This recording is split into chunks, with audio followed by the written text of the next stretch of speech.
بسم اللہ الرحمن الرحیم اعوذ باللہ من الشیطان اللعین الرجیم بسم اللہ الرحمن الرحیم الحمدللہ الذی جعلنا من المتمسکین بولایت علی بن ابی طالب علیہ السلام۔ ناظرین کرام، السلام علیکم ورحمۃ اللہ وبرکاتہ۔ میں ہوں آپ کا میزبان سید محمد رضا رضوی۔ آپ کا ہمارے چینل زینب میڈیا میں خیر مقدم ہے۔ امید کرتے ہیں خیر و عافیت سے ہوں گے۔ خداوند عالم آپ تمام حضرات کو تمام آفات و بلیات سے محفوظ رکھے، بالخصوص اس دور حاضر کی وبا سے محفوظ رکھے۔ خصوصاً ایک مومنہ شاہ جہاں احمد علی رشدی بنت مختار مرزا جو سخت علیل ہے، آپ حضرات سے گزارش ہے مومنہ کے لیے صحت یابی کے لیے دعا کر دیں کہ خداوند عالم محمد و آل محمد کے صدقے میں، امام علی علیہ السلام کے صدقے میں اور عید غدیر کے عیدی کے طور پر اس مومنہ کو جلد سے جلد شفا کامل و عاجل عنایت فرمائے۔ آئیے ناظرین، ہم اپنے پروگرام کو آگے بڑھاتے ہیں۔ سب سے پہلے آپ حضرات کو اس پر مسرت موقع پر یعنی عید سعید، مومنین کی سب سے بڑی عید، عید اکبر، عید غدیر کی مبارکباد پیش کرتے ہیں۔ ناظرین کرام، ہم حاضر ہوئے ہیں ایک اہم اور ایک خاص موضوع کے ساتھ۔ آج کا ہمارا موضوع ہے اثبات خلافت امیر المومنین علیہ السلام قرآن کی روشنی میں۔ اس موضوع پہ گفتگو کرنے کے لیے ہمارے ساتھ موجود ہیں قم المقدسہ کے بہترین عالم دین، حجت الاسلام والمسلمین، مولانا مظہر علی بلرام پوری صاحب قبلہ۔ آئیے بلا کسی تاخیر کے ہم آپ کو قبلہ کے روبرو لے چلتے ہیں۔ قبلہ، السلام علیکم ورحمۃ اللہ وبرکاتہ۔ وعلیکم السلام ورحمۃ اللہ وبرکاتہ۔ سب سے پہلے آپ کا ہمارے چینل میں خیر مقدم ہے اور ساتھ ہی شکر گزار ہیں آپ کے کہ آپ نے تنگی وقت کے باوجود ہماری آواز پر لبیک کہا، اور ساتھ ہی ساتھ آپ کو عید غدیر کے مناسبت سے مبارکباد پیش کرتے ہیں۔ قبلہ، جیسے کہ آپ کے علم میں ہے کہ آج کا ہمارا موضوع ہے اثبات خلافت امیر المومنین علیہ السلام قرآن کی روشنی میں، تو اس کے متعلق چند سوالات ہیں، انشاءاللہ آپ اس کے جوابات ہمیں مرحمت فرمائیں۔ سب سے پہلا سوال کہ ایک اہل سنت حضرات کہتے ہیں کہ رسول اپنا خلیفہ بنا کر نہیں گئے، جبکہ اہل تشیع کہتے ہیں کہ رسول نے جو ہے امام علی علیہ السلام کو خلیفہ مقرر کیا ہے، تو اس کے سلسلے میں آپ بیان فرمائیں۔ بسم اللہ الرحمن الرحیم وبہ نستعین انہ خیر ناصر و معین۔ چونکہ جانشین یا خلیفہ بنانے کا حق صرف خدا کو ہے، رسول کا کام صرف معین کر دینا ہے۔ اور جیسا کہ آپ نے کہا کہ اہل سنت کہتے ہیں کہ رسول اپنا جانشین بنا کے نہیں گئے، نہیں، رسول کا کام ہے خالی معرفی کر دینا، پہچانوا دینا۔ ورنہ قرآن کی آیت ہے سورہ بقرہ آیت نمبر 30 کہ انی جاعل فی الارض خلیفہ، خلیفہ میں بناؤں گا، خداوند عالم بے شک کا کام ہے خلیفہ بنانا۔ یا دوسری آیت اسی سورہ بقرہ میں 124 124 نمبر آیت کہ انی جاعلک للناس اماما، خلیفہ ہو یا امام ہو، بنانا کس کا کام ہے؟ خدا کا کام ہے۔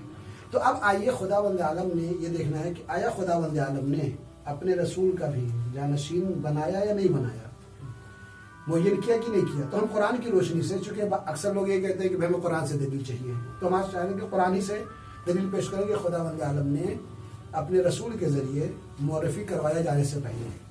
سورہ مائدہ آیت نمبر 67 یا ایھا الرسول بلغ ما انزل الیک من ربک وَإِن لَمْ تَفْعَلْ فَمَا بَلَّغْتَ رِسَالَتَهُ۔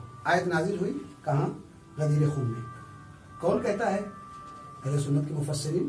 معتبر تفسیر ہے تفسیر ابن ابی حاتم جلد 4 صفحہ 1172 پہ، وہ یہ کہتے ہیں کہ نزلت هذه الآیہ فی علی ابن ابی طالب، یہ آیت مولا کائنات کی شان میں نازل ہوئی۔ کہاں؟ یوم غدیر خم، غدیر خم کے دن۔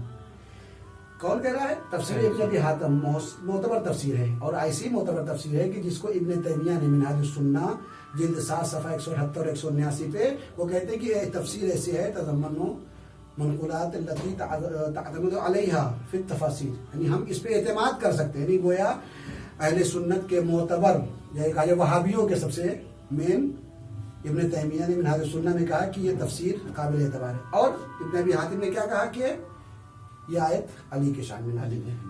یہ بات اپنی جگہ کہ آیت علی کے شان میں نازل ہوئی۔ اس سے ہٹ کے آئیے جو اس وقت کی تفسیر ہے، تفسیر آلوسی،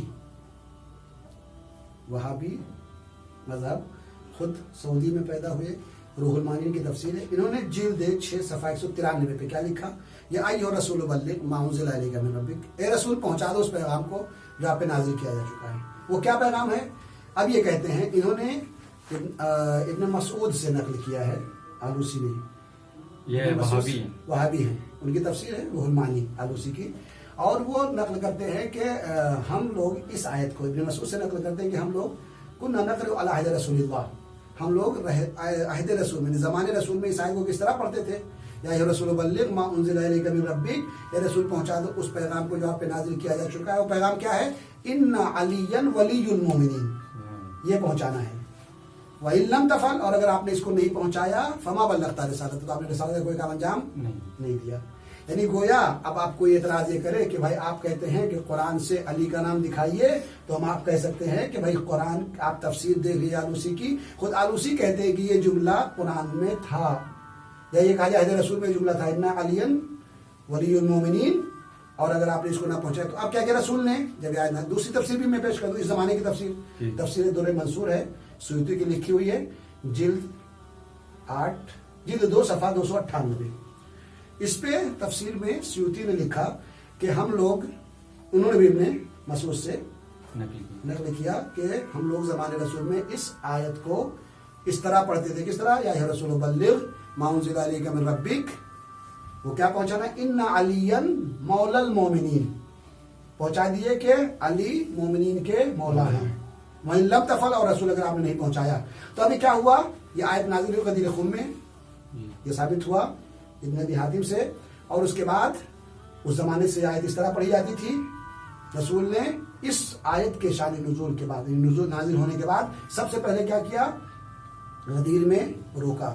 اب آئیے ہم بغداد، تاریخ بغداد سے نقل کریں کہ بغدادی کہتے ہیں کہ جو شخص غدیر کے دن 18 ذی الحجہ کو، وہ کون سا دن ہے؟ جس دن مولا کائنات کو رسول اللہ نے جانشین بنایا تھا.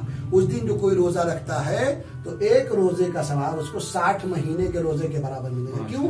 چونکہ علی نے اپنا جانشین موجود کیا ہے. تاریخ بغداد اٹھا کے دیکھیے، جلد 8 صفحہ 284. تاریخ بغداد میں جلد 8 صفحہ 284 پہ خطیب بغدادی نے لکھا کہ اس دن کا روزہ 60 مہینے کے روزے کے برابر ہے. کیوں؟ چونکہ رسول نے اپنا جانشین بنایا. اور جب رسول نے اعلان کر دیا من کنت مولا، پہلے پوچھا الستُ ولی المؤمنین، تو سب نے قالوا بلا، سب سے پوچھا. پھر اس کے بعد کہا من کنت مولا فہذا علی المولا. اعلان جب کر دیا تو سب سے پہلا کام خلیفہ دوم نے کیا، کیا کہ بخل بخل لگا ابن ابی طالب، یعنی آپ کو مبارک ہو، اصبحت مولایا و مولا کل مسلمین، آج سے آپ سارے مسلمانوں کے مولا بن گئے.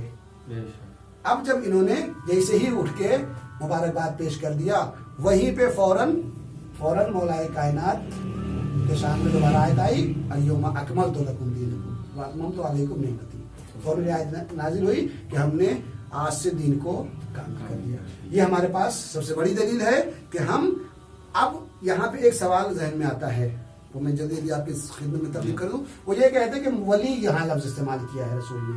ولی کے معنی دو اس کے ہوتے ہیں. میں کہوں گا کہ آئیے صحیح مسلم جلد 5 صفحہ 152 روایت نمبر 4468 نمبر روایت ہے.